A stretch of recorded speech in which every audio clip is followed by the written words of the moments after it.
आदाब, इस्तकबाल है। मैं हूं आपके साथ अबू हुरैरा। पंजाब में हाल के दिनों में दो मामले सामने आए हैं और दोनों ही वाकयात में जिन दो लोगों पर इल्जाम लगे उन्हीं लोगों ने पीट पीट कर मार डाला। पहला वाकया अमृतसर के गोल्डन टेंपल का है और दूसरा कपूरथला का। पंजाब में आने वाले कुछ महीनों में असेंबली इंतखाबात भी होने हैं, इसीलिए सारी जमातें इस इश्यू को बड़ी संजीदगी से ले रही हैं।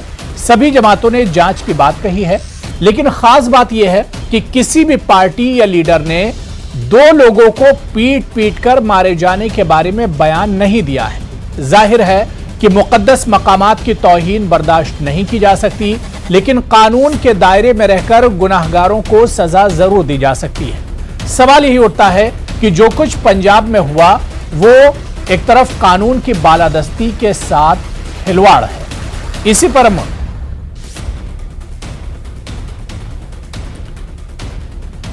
हम बात करेंगे। बहुत खास मेहमान मेरे साथ जुड़े हुए हैं। बहुत जल्दी अपने मेहमानों का आपसे तारुफ करा देता हूं। मेरे साथ डॉक्टर एच.एस. रावत साहब, हिंदू धर्मगुरु हैं, अक्सर मेरे साथ डिबेट में जुड़ते हैं।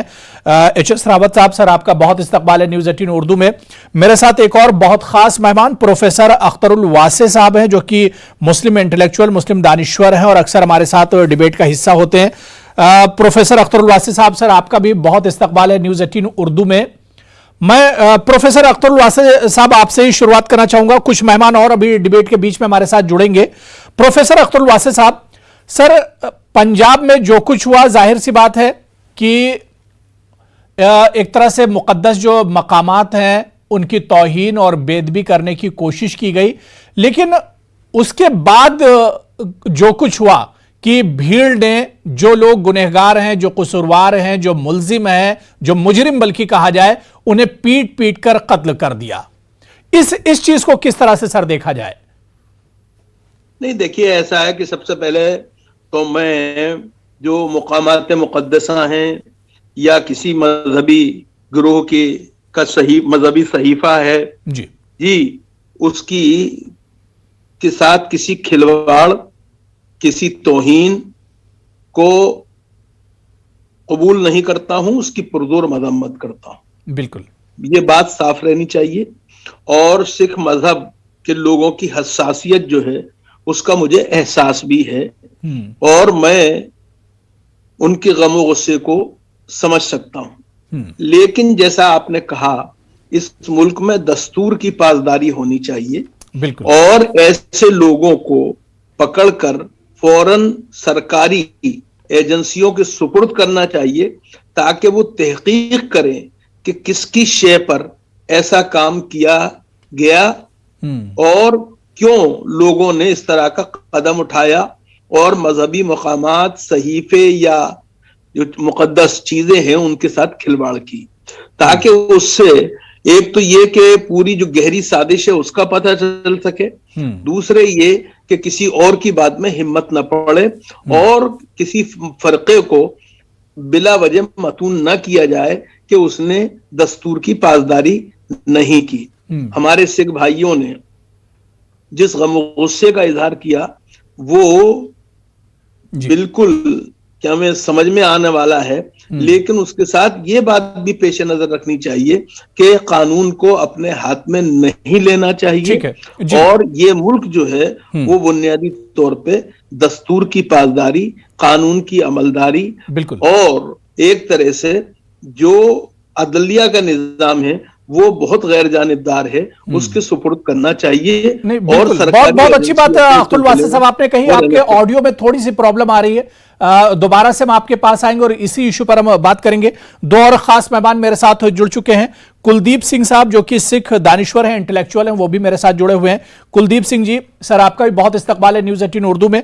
और मेरे साथ मेरे सहयोगी राजीव शर्मा, जो कि अमृतसर से हमारे रिपोर्टर हैं, वो भी हमारे साथ जुड़े हैं। राजीव, आपका भी बहुत इस्तकबाल है। मैं कुलदीप सिंह जी, सर मेरी आवाज अब तक आ रही है? हाँ जी आ रही जी। कुलदीप जी, जो कुछ अमृतसर में हुआ या इसके अलावा दूसरे जो मकामात पर दो इस तरह के वाकये हुए जिसमें तौहीन एक तरह से की गई, इसकी भरपूर या जितनी भी मजम्मत की जाए वो एक तरह से कम है। इस तरह के वाकयात की इजाजत नहीं दी जा सकती है। लेकिन सर सवाल ये उठता है कि जो कुछ इसके बाद हुआ कि लोगों ने, जो गुनहगार थे, जो मुजरिम थे, जो कसूरवार थे, उन्हें पकड़ा और वहीं पर उनका इंसाफ कर दिया, उन्हें मौत के घाट उतार दिया। देखिए, ऐसा है कि 2015 से जी पूरे पंजाब में श्री गुरु ग्रंथ साहिब की बेअदबी की जो घटनाएं हैं वो हो रही हैं, और सिख काफी अरसे से सरकार से, गवर्नमेंट से कह रहे हैं कि जो बेअदबी करने वाले हैं उनको सजा दी जाए। लेकिन आज तक कोई भी जो बेअदबी करने वाला है उसको अगर पकड़ा गया है तो कोई उसको सजा नहीं मिली, जिस सजा को देखकर आगे से कोई बेअदबी ना करे। आपको याद होगा कि 2 महीने पहले आनंदपुर साहिब जो हमारा तख्त है, तख्त श्री केसगढ़ साहिब जी, उस पे एक आदमी ने सिगरेट का धुआं फेंका, वहां पर सिगरेट पी जी, तो उसको हमारे लोगों ने पुलिस के पास पकड़ा दिया। और उसके बाद ये कहा गया कि वो आदमी जो है वो मेंटली अपसेट है। बिल्कुल बिल्कुल। कुलदीप सिंह जी, सर आपका वीडियो नहीं आ रहा है, कुछ लग रहा है कुछ प्रॉब्लम है। जैसे ही ये प्रॉब्लम ठीक होगी मैं आपके पास आऊंगा। आपका वीडियो हमारे तक नहीं आ रहा है, आपकी आवाज तो क्लियर आ रही है। मैं जब तक राजू शर्मा आपके पास आना चाहूंगा। राजू शर्मा, अब हालात कैसे हैं इस वक्त? और इसके अलावा जो बात यहां पर कुलदीप सिंह कह रहे थे कि इस तरह की बेअदबी और तौहीन के जो मामले 2015 या उससे पहले भी हो रहे हैं, लेकिन सरकारों की सुस्ती की वजह से या सरकारों ने इस पर कार्रवाई नहीं की, और यही वजह है कि आज तक ये वाकये रुके नहीं है।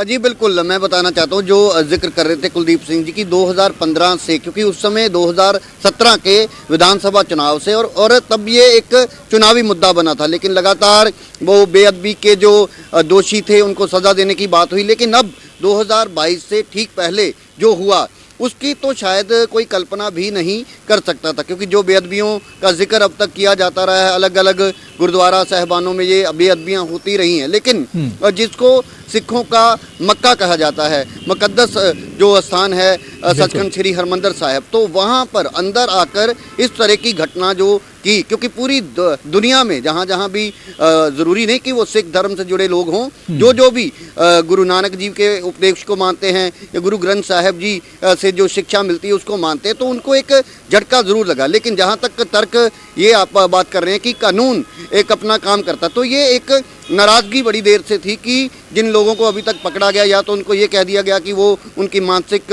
स्थिति ठीक नहीं है। दूसरी बात ये कि जो धाराएं लगाई जाती हैं उसके तहत बहुत जल्द उनको ज़मानत मिल जाती है। तो ये भी एक मांग उठी है कि जो धारा 295A 295A जो है उसको उसमें संशोधन किया जाना चाहिए और कम से कम जो है उम्र कैद की सज़ा होनी चाहिए और उसके बाद सजाए मौत तक का जो प्रावधान है उसकी मांग अब उठ रही है। दूसरी बात, सबसे अहम जो आज सवाल किया गया था श्रोमणी गुरुद्वारा प्रबंधक कमेटी के जो अध्यक्ष हैं हरजिंदर सिंह धामी, क्योंकि इस संस्था को चलाने की जिम्मेवारी उनकी है, तो उनसे ये सवाल किया गया और वो साथ वकील भी हैं वो, तो उन्होंने एक तर्क दिया कि एक तो वहाँ पर संगत बहुत ज़्यादा थी जब ये घटना हुई, एकदम लोगों का गुस्सा था, एक जो मॉब होती तो वहाँ पर समझ नहीं आता कि क्या करना चाहिए क्या नहीं करना चाहिए। दूसरी बात उन्होंने कहा कि अगर कानून ये कहता है कि अगर कोई अपराध करता है तो उसके खिलाफ जो है कार्रवाई की जानी चाहिए, लेकिन कानून में एक प्रावधान ये भी है राइट टू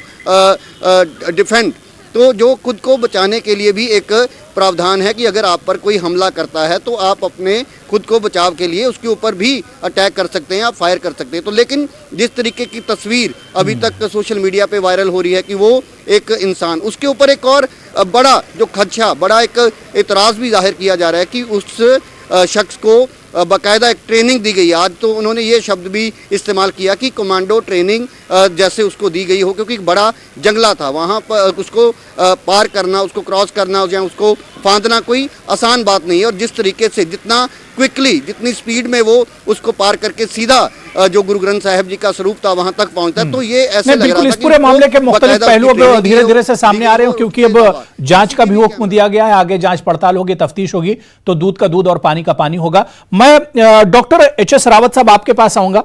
एच.एस. रावत साहब, दो तीन चीजें हैं जो अभी डिबेट में बातें हो रही हैं। सबसे पहली बात तो ये कि 2015 या उससे पहले से इस तरह के वाकये हो रहे हैं, रिलीजियस प्लेसेस की बेअदबी और तौहीन हो रही है। इसे तो वाकई में कोई बर्दाश्त नहीं कर सकता, इसकी जितनी मजम्मत की जाए कम है। लेकिन एक सियासी पहलू भी इसमें एक निकल कर आता है कि कानून का जिस तरह से इस्तेमाल होना चाहिए था वो नहीं हुआ, बल्कि इस तरह के वाकयात का इस्तेमाल सियासत के लिए भी किया गया, पॉलिटिक्स के लिए उसका इस्तेमाल किया गया।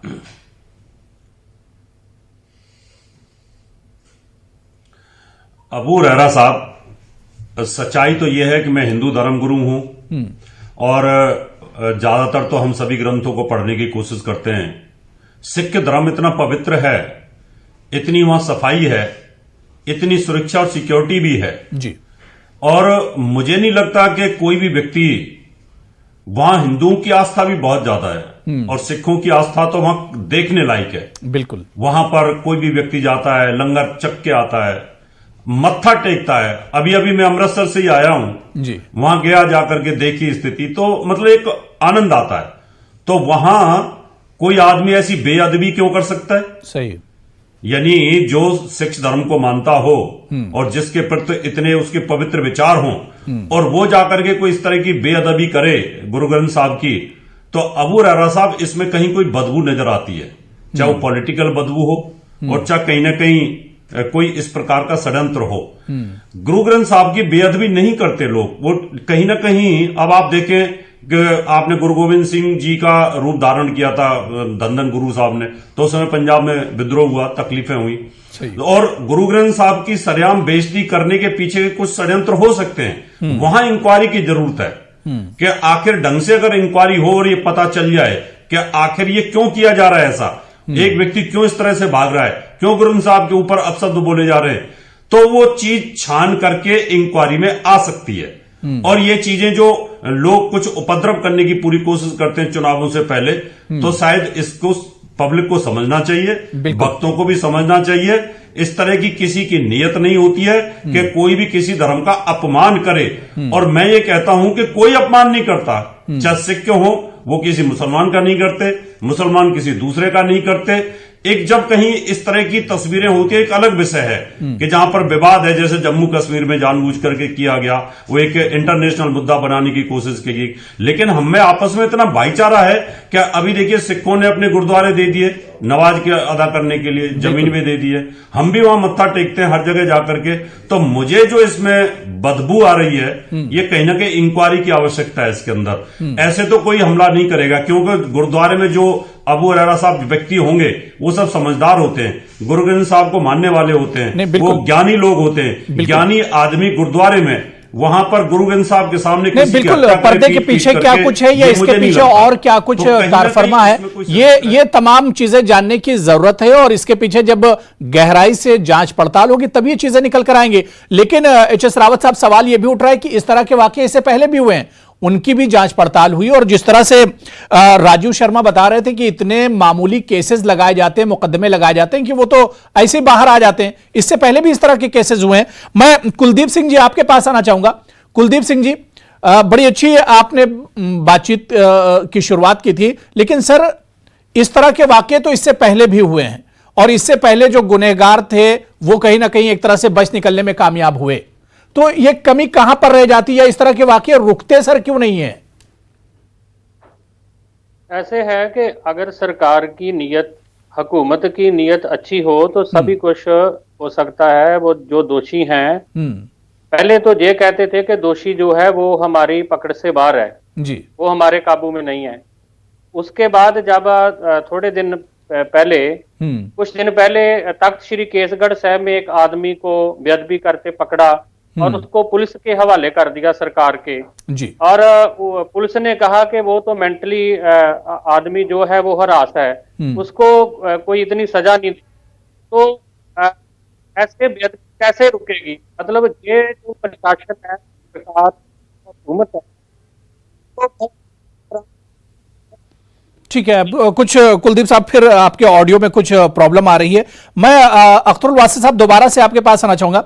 अख्तरुल वासी साहब, बात पूरी नहीं हुई थी क्योंकि अब हालात बहुत बदल रहे हैं। ये तो 2 वाकये हालिया दिनों पंजाब में हुए हैं, लेकिन इससे पहले आप यूपी, बिहार या इस तरह से कई वाकये हुए जिसे हम लोग मॉब लिंचिंग कहते हैं या हुजूमी तशद्दुद कहते हैं। और इसी तरह कुछ मामला पंजाब में भी हुआ जहां पर जो गुनहगार है उसे पकड़ा गया और उन्हें इतना मारा गया कि उनके दम ही एक तरह से उन्होंने तोड़ दिए। तो सर, सवाल ये उठ रहा है कि क्या आपको लगता है कि जो भीड़ तंत्र है उसने कानून को, कॉन्स्टिट्यूशन को, हमारे आइन को एक तरह से चैलेंज कर दिया है?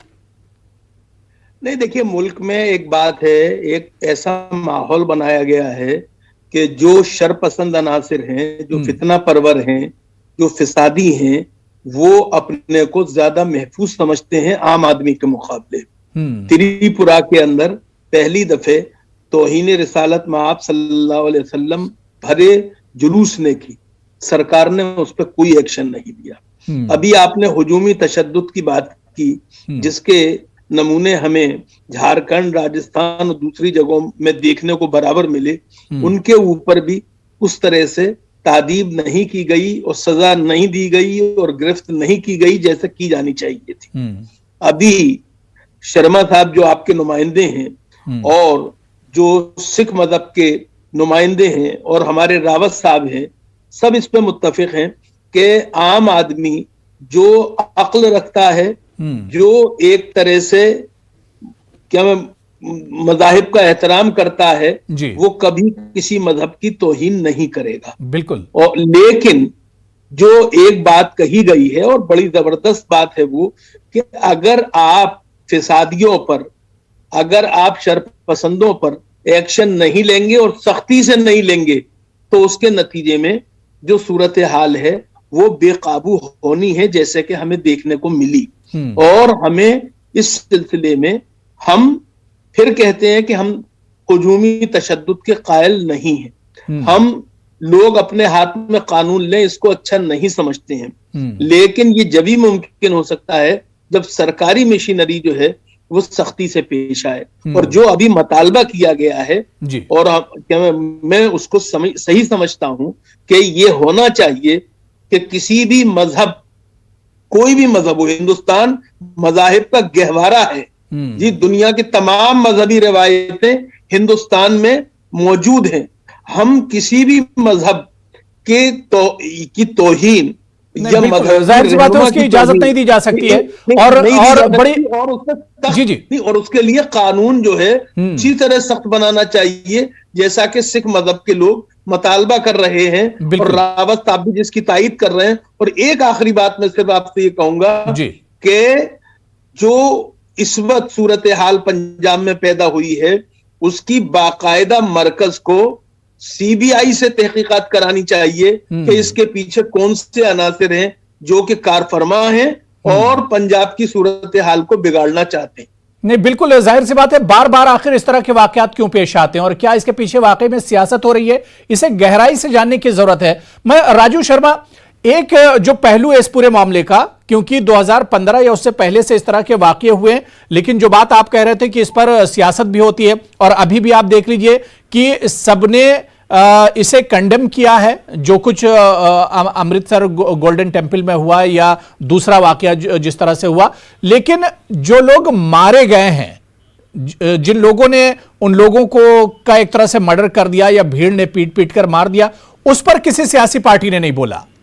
मतलब कहीं ना कहीं पॉलिटिक्स हो रही है। जी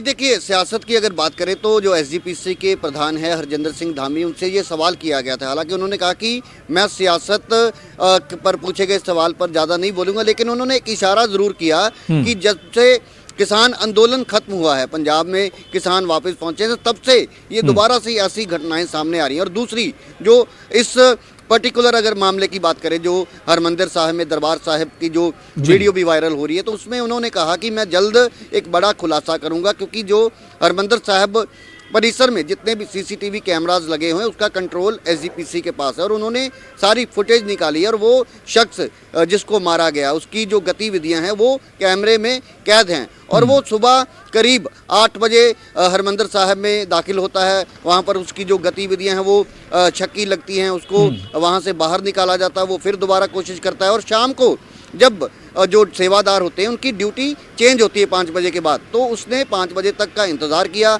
उसके बाद जो प्री प्लान पूरा है कि ये लग रहा है कि मंसूबाबंद तरीके से पूरी साजिश की गई, ये पूरा वाकया अंजाम दिया गया। मैं डॉक्टर एचएस रावत साहब, जो बात अख्तरुल वासी साहब कह रहे थे कि कोई भी मजहब हो, कोई भी रिलीजन हो, अगर उसमें इस तरह की बेदबी की जाती है, तौहीन की जाती है, तो उसे जाहिर सी बात है बर्दाश्त नहीं किया जाएगा, उसकी भरपूर मजम्मत की जाएगी। लेकिन सर, इस तरह के वाकये कैसे रुकेंगे? क्योंकि बार बार ये वाकये होते हैं, इस पर ब्रेक नहीं लगता, ये रुकेंगे आखिर कैसे? देखिए अबू रहरा साहब, इन वाक्यों को जो करवाने वाले जो लोग हैं, अगर वो पॉलिटिकल इन्वॉल्वमेंट है तो उनको रोकना संभव नहीं है, क्योंकि उनके ऊपर बर्दाश्त होता है, उनके ऊपर हाथ होता है पॉलिटिकल लोगों का कि तुम कर लो, कुछ नहीं होगा। और ये र्यूमर्स फैलाने, चुनावों के टाइम पे या चुनावों से पहले इस प्रकार की ज्यादातर आपने वारदात देखे होंगे, र्यूमर फैलाते हैं, ऐसा हो गया, ऐसा हो गया कि भाई मुसलमान एक हो गए, सिख हो गए, हिंदू एक हो गए, इधर वोट देना है, उधर वोट देना है, तो ये पॉलिटिकल स्टंट होते हैं। लेकिन मैं इसका घोर विरोध करता हूं कि इतने पवित्र स्थान, वहां पर अगर गुरुद्वारे में जाकर के कोई इस प्रकार की बात करता है तो ये कोई आसान मामला नहीं है। इसके पीछे बहुत गहरी जांच की आवश्यकता, अबू रहरा साहब। या आदमी पागल हो तो वो सड़क पे पागलपन करेगा, अगर उसको किसी आदमी से, ग्रंथी से या वहां के किसी सेवादार से कोई तकलीफ है तो जाकर के उससे झगड़ा करेगा। वो सीधा ग्रंथ साहब के पास और गुरुद्वारे में जाकर के क्यों इस तरह की हरकतें करेगा? इसका मतलब या तो प्लान हो सकता है कि भाई कहीं ना कहीं पंजाब में इस प्रकार का ध्रुवीकरण किया जाए। अब मान लो पॉलिटिकल पार्टी को इसके ऊपर अपना कोई बात नहीं, बिल्कुल एचएस रावत साहब, आपने या इसके अलावा डिबेट में जितने पैनलिस्ट बैठे हैं सबने यही बात कही कि इस पर सख्त कदम उठाने की जरूरत है, सख्त कानून बनाने की जरूरत है। हालांकि पहले से कॉन्स्टिट्यूशन है, कानून है, अदालतें हैं, लेकिन इसके बावजूद इस वाकये का दूसरा एक पहलू है, इस तरह की तौहीन दोबारा, इस तरह की बेदबी जो है वो दोबारा ना हो, इसके लिए सख्त कदम उठाया जाए। लेकिन इस वाकये का जो दूसरा पहलू है, जो लिंचिंग हुई, जो लोग मारे गए हैं, तो कानून अपने हाथ में लेने की जरूरत नहीं है। लोगों को आज भी हमारे मुल्क में अदालतें हैं और अदालत पर लोगों का भरोसा है, और अगर भीड़ इंसाफ करने लगेगी फिर हमारी जमहूरियत का हाल क्या होगा, ये इस पर भी अब सबको सोचना होगा। लेकिन इस तरह के वाकयात दोबारा ना हो, इस तरह की तौहीन और बेदबी दोबारा ना हो, इसके लिए सख्त से सख्त कदम उठाने की जरूरत है। बहुत बहुत शुक्रिया डॉक्टर एचएस रावत साहब मेरे साथ जुड़ने के लिए, प्रोफेसर अख्तरुल वासी साहब, कुलदीप सिंह जी और राजू शर्मा, सभी का बहुत बहुत शुक्रिया मेरे साथ डिबेट में जुड़ने के लिए। आदाब।